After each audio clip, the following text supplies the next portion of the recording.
of pressure and competence na meron ang lineup ng Geek Fam, they don't want to let it slide just yet. Isang magandang bright side dito for the side of Deus Vult is that if ever hindi man maging enough yung Wild Charge, there's still the luxury of Sunset Lover getting a Final Slash or even a Raging Sandstorm for themselves. Or if naglalak naman sila sa sustain, I doubt na maglalak sila sa sustain with their lineup. But if ever they do, they have the option of getting that Nether Realm as well. Pero so far, ngayon pa lang nakikita mo na, expect mo, Deus Vult, manggugulo lang talaga yan.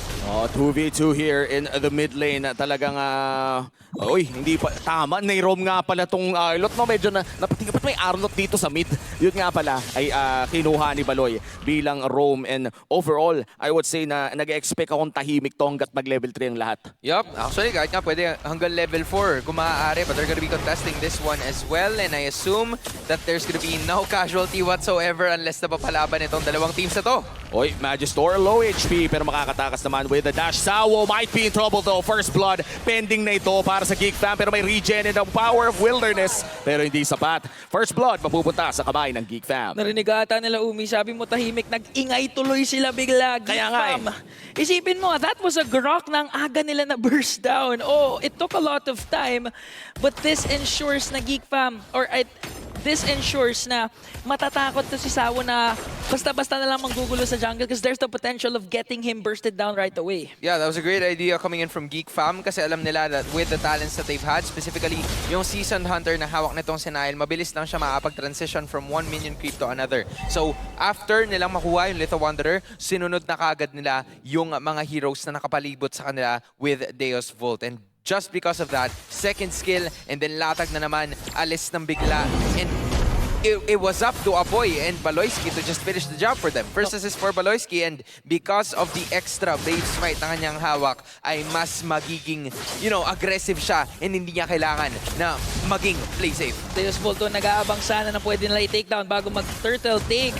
Pero ngayon mukhang si Geek Fam mapupunta ang libreng turtle na ito. Hindi na nakakontas ang Deus Vult at hindi pa sila nakakahanap ng kanilang trade. And that was a very smart take coming in from Geek Fam, no? Alam nilang lamang sila sa level, alam nilang lamang sila sa pwesto. Hindi natin kailangan lumaban. Let's just get the objectives and go back to the lane. Geek Fam, maganda ang fundamentals na pinapakita nila in the early game. This is the same scenario that they've done against TOB noong mga nakaraang laban nila. Just take the little things. Just take the good amounts of objectives na po pwedeng or magbe-make or magbe-break ng takbo ng laro ng Deus Vult. At doon mismo tumatakbo talaga yun. Teka lang, yung Little Things ba ay kanta ni Niall? Pwede. Pwede. Actually, kahit sa One Direction yun, dahil yun din naman ang gustong gawin ng Deus Vult. One-dimensional. Every time na magkakaroon sila ng team fight, then they actually go for it. But at the same time, pagdating nung mga maliliit na bagay na yun, Yung Little Thing, pinalaki pero nakatakas naman si Magister. Hatid yan ng kanyang ulti na may libreng Fury.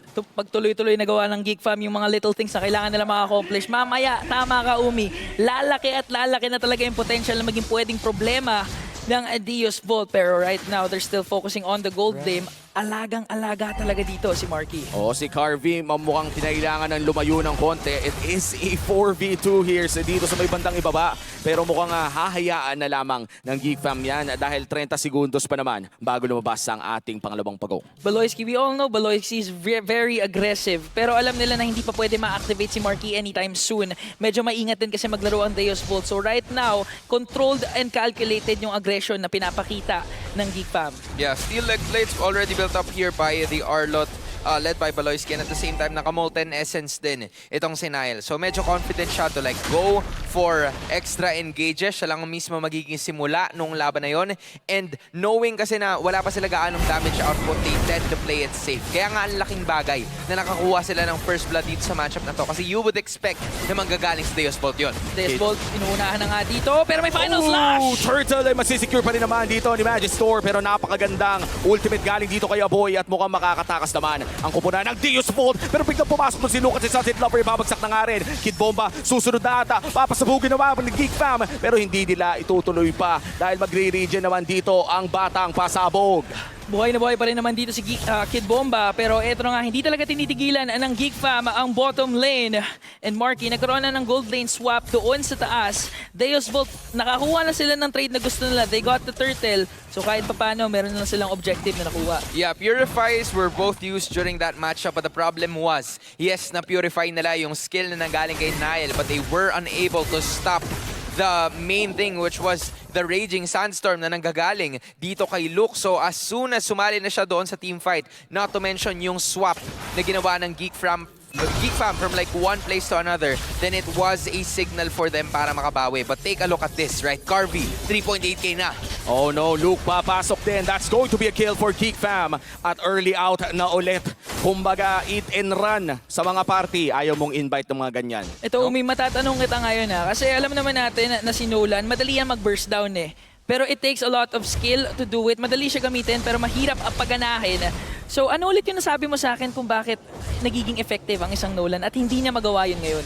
Yung looking at Magister right now, medyo mahirap kasing humanap ng chance, no? Yung mga 6 na mga fracture na pwede mong gawin, yung mga maraming papasabugin. Ang lilikot kasi nung nasa Geek Fam, ang daming galaw-galao. So this time, Zona, Hans, okay pala yung small ball lineup para sa Geek Fam kasi makukulit sila lahat At saka hindi naman sila masyadong nag-engage ng madalas kasi hinihintay lang talaga nila si Marky na mag-init. Hinihintay lang nila na magkaroon ng items, magkaroon ng scaling, and then from there, dish out the necessary damage possible. Kaya nga kung titignan mo, di ba, hindi ganun kalakihan yung lamang ng Geek Fam in terms of the gold.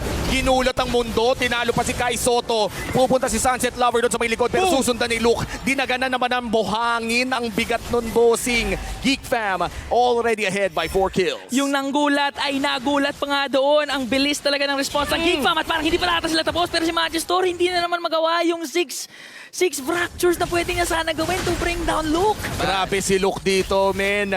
Tinalo na ang lahat ng mga nagmemekos-mekos sa mundo. Nakakuha ng turtle. Ang Geek Fam, that's the second turtle of the game. That was a wonderful takedown from them. Kid Bomba forced na magpunta dito sa middle para makatulong lang ng bahagya. And look at me. Look at the show that I am putting here right now. Blazing to it na naman. Marky and the rest of Geek Fam magdi-disengage doon. And tama ka nga, Umi, ang ganda talaga ng pinapakita ngayon ng Geek Fam despite the anticipation na ginagawa ng Deus Volt, pero parang hindi pa ata sila tapos dahil si Magister dito nakapalayo. Luke with a quick sand guard at walang makakancel nun, pero mukhang babagsak na nga rin. Nasa shutdown for Carvey. Napakagandang stolen ultimate mula kay Sunset Lover at kailangan na nga tumakas dito. Double kill para kay Carvey. Paul, madadagdagan pa nga ng isa. Si Nile ay tatakas na. Napakagandang setup mula sa Deus Volt. Guys, hindi talaga ako sure kung ano nangyari doon, pero nakita ko yung final slash, tapos kumonekta na sana doon sa Violent Requiem. Pero bakit parang yung Geek Fam yung nawala doon, Hans? I mean, kinulang sila ng damage. Claude was at the top lane.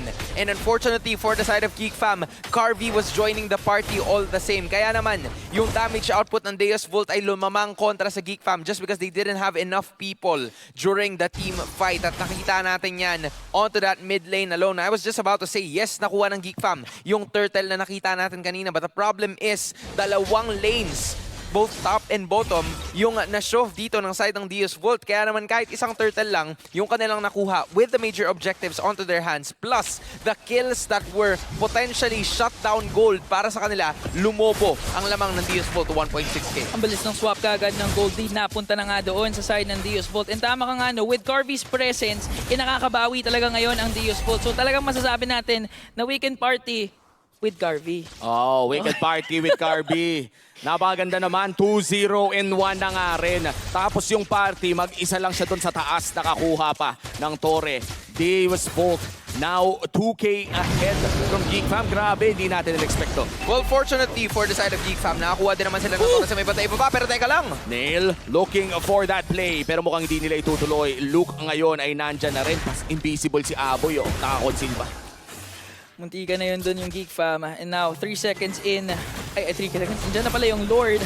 Magkakaroon na nga tayo ng Lord Dance dito. For Deus Volt, you really wanna get a pick off. And for Geek Fam, you have to contain yung panggugulo dito ni Kid Bomba and mga surprise play coming in from Sawo if you wanna secure a level 1 Lord. yeah, I mean, Sawo and the rest of Deus Volt is holding 1.7k gold lead. I was just about to say na mas maraming crowd control skills na nanggagaling sa Geek Fam, pero nabawasan na. Dinala ng Indonesia si Magister, pero meron pa namang Netherrealm ang dalawang kupunan. Si Sawo ngayon ay tumatangin ng konting bawas, pero si Kid Bomba ay nasa para pa ng lahat. Baloy! Bang! Killing spree para dito kay Carvey. Deus Bolt ngayon ang nangingibabaw sa laruang ito and they can actually take a Lord pero parang ayaw ata bumawi ng ayaw ata payagan ng Geek Fam na gawin nila ito, and I just have to comment si Sunset Lover kasi we've seen him use different or steal different ultimates, but this time nakuha niya yung Nether Realm and right on target, right on point yung kanyang pagkasa, kaya naman napauwi yung Geek Fam doon. Man, yung inaabangan nyo kanina na Magister Ultimate 6-hit na latag kagad ng mga major damage output and stacks, si Luke ang nakakuha ng lahat ng yan. What seemed to be a problem ay nasolusyonan ka agad. And before that Lord even started, 4v5 na yung naging situation, which gave Deus Bolt more confidence to go for extra kills, to go for, engagements na nagpalagay sa kanila in a better position because Baloy was down, Luke was down, and there were only 3 heroes left na hindi naman ganun kakunat to contest for the Lord that went on to Deus Bolt. At magkakaroon pa nga ng gold swing dito, no, dahil hindi pa nga tapos ang Lord Siege na na-earn ng Deus Bolt. Pwede nila makuha ang mid lane turret at iba pa. Merong pang Lord sa taas at napakalayo pa nito sa base ng Geek Fam. Ganda ng push na ginagawa ngayon ng Deus Bolt. Yung Lord nandun pa sa taas, so they can actually rely on that later on to try and get an inhibitor turret. But for Geek Fam, the pressure is on. Kasi alam naman natin na hindi nila nahihirapan sila i-sustain kahit may Nether Realm with the layering of skills na pinapakita ngayon ng Deus Bolt. Kaya sobrang confident nila. Mismo si Sawo nagtitipi na doon sa harap nila. Also take note of Sunset Lover. Yung mga terrifies niya, yun yung isa sa mga bagay na kailangan i-consider ni Aboy bago niya i-unleash yung kanyang Nether Realm because it's splash damage, AoE damage, and the more AoE damage that Deus Bolt has, the more opportunities for them to stop yung Nether Realm na binibitawan dito ni Aboy. So they want to go for this inhibitor that they will successfully take down. That's one inhibitor down for the side of Geek Fam at 5,000 na nga ang kalamangan ng Deus Bolt at hindi na nga nila tinimfightan ba? Bakit naman kailangan pang ipagpilit kung may nakaisa na nga? Umi, may tanong ako, Umi. Ano yun? Si Luke, full damage build ata yung ano niya eh. Ay, ganyan ang gusto ko. Yun yung gusto mo. Pang RG. Pang RG. Joke lang, joke lang. So, Actually, that's true, no? Yung damage build Khalid kasi, game changer pa rin naman yan. Medyo high risk, high reward. Kailangan kapag pumasok ka, marami ka talagang mahanap. At siguro, check na rin niya kung may Wind of Nature si Carvey. Ay, ayan na nga, meron na. so ngayon, parang kinakailangan nila na si Baloyski talaga mag-start kasi hindi pwedeng basta-basta pumasok si Luke. If mali yung target na makuha niya, kahit mataas yung damage potential niya, madali siyang ma-burst down, Umi. Oo. Yeah, that's the problem with Khalid full offensive build. Kasi, of course, magkakaroon ka ng opportunity para i-bring down yung backlines, lalo na you only have Magister, Carvey, and Sunset Lover to worry about. So, madali ka lang makakapag-skip kay Kid Bomba and Sawo when wanted to. But the problem is, hindi nila masyado mahanap yun. Sawo is gonna be the target and that is not looking like the best target for them kasi makakatakas lang siya using that wild charge. So, no conceal, not a lot of skills available para sa side ng Geek Fam. Although ultimates are still available, yung conceal, a crucial resource is now gone for the Geeks. Ito na nga, 3 seconds in, lalabas na ang Luminous Lord. Geek Fam, mukhang kaya naman nilang kumontest dito. Maganda ang kanilang minion wave management. Pero parati nilang namamataan kung nasaan si Nile. Kailangan talaga lumuha ng play ni Geek Fam dito. Specifically Baloy, catch Deus Bolt off guard. And make sure na makuha nila yung right targets. Nagamit na yung final slash. So Deus Bolt knows na hindi na magiging aggressive dyan. Si Baloyski. Baloyski, half HP, kinailangan mag-regen. Nile looking for the play. Si Kid Bomba ang kanyang nahanap. Kung may gusto kong i-burst, si Kid Bomba ang nasa pinakadulo ng listahan na yon. Oo, kasi mahirap pag nag-exert ka ng maraming mga ultimate tapos hindi mo bring down si Kid Bomba. Yeah, actually, kung titignan natin na mabuti, resources have been used by Deus Bolt kasi wala nang Purify si Sunset Lover. Wala na ring Flicker itong si Carvey, so that's something that, Geek Fam can potentially use para makabalik dito kaso masyado silang malayo. They were unable to zone them out. Na-zone out lang ni Sawo ng gano'n, ginangster. Grabe. Hindi na talaga nakapalag yung Geek Fam doon at nakarinig nga tayo ng conceal. They wanna go for Kid Bomba pero is he the right target? Kasi kahit anong poke na gawin nila, i-regen lang eh. Magister looking for Nile. Fracture lands on the clone. Testing lang naman na na subjay! Pinasok na doon ni Luke pero nagulat na nga ang mundo doon dahil daw Nether Realm na ang nakikita natin. Baloyski, nawala na nga rin ang mga HP nilang peke pero si Kid Bomba ay nagre-regen pa rin. Ang daming naganap doon, nagkapalitan lang ng isa. Si Baloyski ay tutuloy pa rin nila. Naku, saan ka pupunta kapatid? May Lord doon sa taas. Geek Fam, maganda naman yung trade na nakuha nila kasi si Luke yung wala kapalit na ni Carvey, gold laner for the side of Deus Volt. So easily they can actually burst this down quickly. At mukhang hindi magagamit ng Deus Volt yung Lord na meron Wow. sila kasi ang ganda na magpasok doon ng Geek Fam. Magistor goes down. The outplay from Baloyski at Kid Bomba. Paano ka sasabog niya? Na-defuse ka, boy! Hindi niya kailangan sumabog dahil ginugulat ng mundo. Geek Fam, ang ganda ng pinapakita nila ngayon. Perseverance nila, nandyan pa rin. Wala na silang inhibitor turret sa taas. Pero yung angas nila, hindi nawawala. Man, incredible play coming in from Geek Fam to keep themselves in this competition. Yung 3K na kalamangan kanina ng Deus Volt, they're slowly trimming it down. At nakikita natin yung confidence ulit ni Luke to just go for the extra engage possible. I think his goal here is to just show na nandun siya sakit. even Sakit. with the Raging Sandstorm at the same time. Pero ito na, investment is real. Marky, na kanina hindi natin masyado nakikita na. Ay, naku po. Harvey! Mali ng tinapakan. Nadaganan tuloy ni Luke. Ang sakit nun, boss. Grabe yun! Nakakabigla out of nowhere pero we have to commend Nile doon. The spatial migration right on point and Luke, nung nakita niyang na-stun na si Garvey, hindi na siya natakot na ilapag yung Raging Sandstorm to finish the job. Man, full build na nga. Itong si Marky. So, nalamangan niya pa by 100 gold. Itong si Carvey. And that is not looking good for that gold laner kasi nakuha na niya yung gusto niya. They've managed to bring down one inhibitor sa may bandang itaas. We're talking about Deus Volt here. But the problem is, Geek Fam is starting to get their timers. They're starting to get kung ano man yung kailangan nilang gawin. And Marky 3-0 and 2, meron pa siyang Purify and the Quantum Charge para kung sakali na tumama yung basic attack, ay mas mabilis niyang pwedeng mabitawan yung Blazing Duet. Tayo na naman. Nako nga, boy. Pero mayroon pa namang fracture makakaalis. Gets ko na ngayon kung bakit pinipik yung Nolan against the Greedy Bear. Balis. Madaling job for Geek Fam ngayon ang kanilang ginagawa pero they have to think about na wala pa ring inhibitor turret silang na-take down. So if tumagal tong Lord Dance na to, kailangan nila isipin yung minion waves nila kasi mamaya umaangat na pala yung top lane. No, ang dami nga rin iniisip dito if you're Deus Volt, no? Yung movement speed din kasi na meron dito si Luke via the passive of this Khalid ay talagang kaya din niyang mag-split push o maggawa ng mga malalaking slow pushing waves katulad nung nandoon sa may bandang ibaba. Yeah, fortunately for them though, yung inhibitor na nawala ay nasa may bandang itaas. Since the Lord is at the top side of the map, then it's gonna be easy for them para i-clear yung mga minion waves. In fact, si Marky pa nga yung gumagawa niyan para at least makakuha siya ng gold para makapag-buy and sell siya later on in this matchup. 17 minutes in, it really is very helpful for them. Kaya nangangalahati na si Nile. He's staying in this Lord pit to hopefully take it for the Geeks. Ito na, Lord 101. Narinig natin to from Umi. Nag-conceal na nga dito ang Deus Volt. Si Kid Bomba pumasok! Kid Bomba kamunti ka na mamatay pero makakapag-region pa rin naman. Si Nile ngayon ay kalahati na ang HP. Magre-reset ang Oy! Lord Magistor. Fracture on 4 pero hindi Oh, no! tumama. Biruin mo, magkakadikit na sila. Sobrang sayang naman nun, idol. Nagamit din naman yung torn apart memory kaya muntikan na ma-bring down yung Geek Fam and I think this is a signal for them to go and engage. Nagamit rin naman yung Nether Realm. Tignan natin kung sino makakakuha ng Lord. This is gonna be a retribution battle between the two junglers. No fracture available para kay Magistor. Si Kid Bomba ang ahawak at nabura si Sawo ng parang ganun lang. Oy! Final slash mula dito kay Baloyski pero may sagot na Nether Realm. Carvey, maganda ang kanyang pwesto sa likod pero hindi pa siya papasukin dito ni Luke. Nag-evolve na yung Lord at lahat. Wala pa rin bumabagsak. Si Sawo pa lang. Si Sawo ngayon ang pinakakailangan ng Deus Volt apart from their jungler kasi hindi na sila maka-front ngayon apart from Kid Bomba. Kaya naman Geek Fam, they have the upper hand dito. They can actually go for the Lord or go for another pickup. Nandyan na nga din si Baloyski. Ready ang final slash.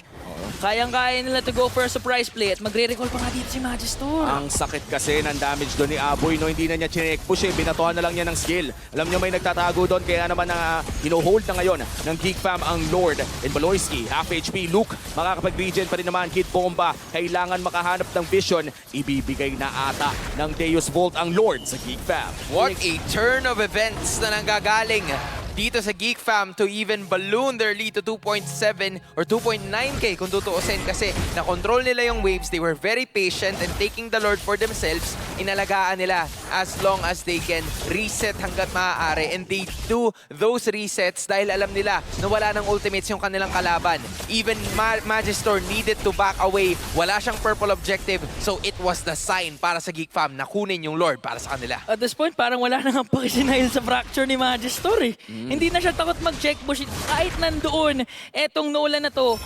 Talagang ang tapang ng Geek Fam ngayon at Baloy. meron ng conceal. Si Baloy may nakuha doon. Nahanap si Kid Bomba at agaran siyang na-defuse. Pero meron namang Sawo counterplay with a Nether Realm. There comes the Raging Sandstorm on 3. Pero si Magister makakapag-dash pa rin naman. Half HP on Garvey. Hindi na makakatakas pa dahil papatay na siya ni Aboy. 5 pa ang buhay dito for the side of King Fam. Magister with a fracture pero mukhang makakatakas si Sunset Lover. Sawo ngayon. Low HP na pero wala na silang pakipa dahil babagsak ang Crystal. Geek Fam nakaisa.